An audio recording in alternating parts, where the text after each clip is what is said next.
Let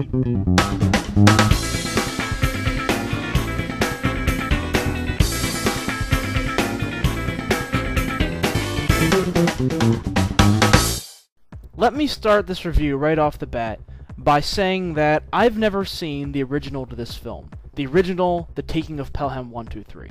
Now, I've met several people who have seen this film, primarily my parents. They, along with other people, have all agreed that the original to this film is very good. So, while I've never seen it, I'm going to take their word for it. But since I've never seen the original, I can't compare it to that. So I'm just going to take this film for what it is. The plot to this film is as follows. You have Denzel Washington, who's a worker in New York City who works for the subway system, but he's just trying to get through his day without any major problems. We are then introduced to John Travolta's character, and him and a couple of other mysterious men suddenly hijack a subway train. And of course, the name of that subway train is Pelham 1, 2, 3. So what ends up happening is John Travolta wants to speak to someone on the other end, who just happens to be Denzel Washington. So instead of talking to a hostage negotiator, he ends up talking to Denzel Washington, who of course isn't trained in anything like this, but that's where all the tension comes from. The interaction of these two characters. So you have the basis for this film. So did I enjoy this film? Yes and no. I really did enjoy the first half to this film. The interaction between Denzel Washington and John Travolta really does work well. They play off each other so well in the first half, and you could almost bottle the suspense that's going on, and I was really enjoying that.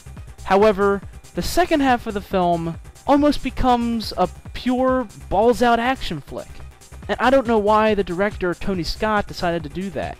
The suspense was working so well in the first half of this film that you didn't need to resort to a whole bunch of action in order to get the audience on the edge of their seat. They throw in a whole chase scene in the middle of this film for a pretty poor reason, combined with a bunch of cars flipping everywhere and, bullets flying, and that's not what this film should be.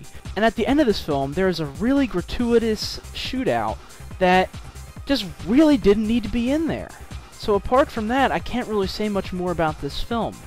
The suspense was great, the story was great, the characters are great, every actor and actress did a pretty good job, and I loved the first half of the film.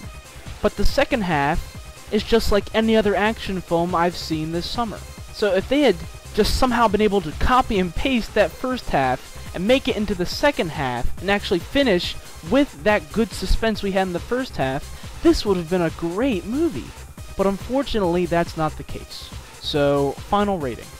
I don't want to give this film a bad rating because I did enjoy the first half of this film. I wanted this film to be good because I was really liking it for a while. However, the last half hour of this film is like any other action film you've seen in our lifetime. So I'm going to give this movie 3 stars. If you're a fan of John Travolta or Denzel Washington, you'll probably have a decent time with this film, so go ahead out and watch this at a matinee price, but there's no need to rush out and watch it. Now, I wish I could give a recommendation to those of you who enjoyed the original to this film. Like I said, I've never seen the original, so I can't give a recommendation for that.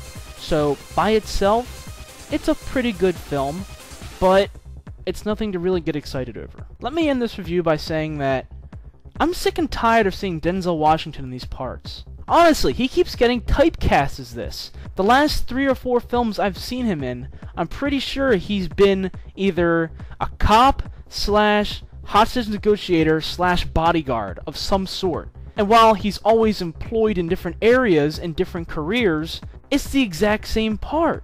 I mean, come on, Hollywood, get Denzel Washington out of these parts. He's good in them, but I'd like to see him in something else for once. The only exception to this rule of him being cast as the hostage negotiator is American Gangster.